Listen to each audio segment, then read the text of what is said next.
Di ba?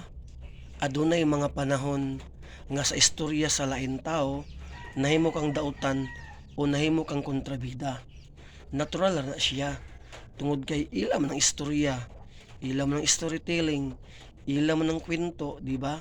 So natural lang ang ilang istorya puro gid agin sa imo mga negative nimo, ang imong dautan nga pagkatao mo na lang istorya sa lain tao ug never na sila mo istorya sa imong kaayo diin sa panahon nga nakinabang sila nimo og nakapulos.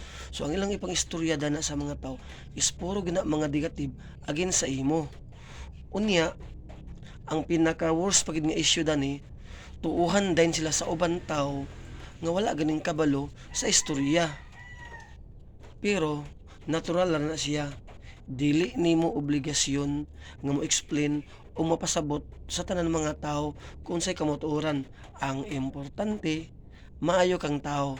Pasagdi sila nga dauton ka kay moabot ang panahon nga kaunon na nila ang ilang gipang istorya tungod sila puno sa kasina og insecurities ug wala nila nakita ang imong pulos sa panahon nga napuslan pa kanila ug puro na lang negative ang ilang gilabay sa imuha.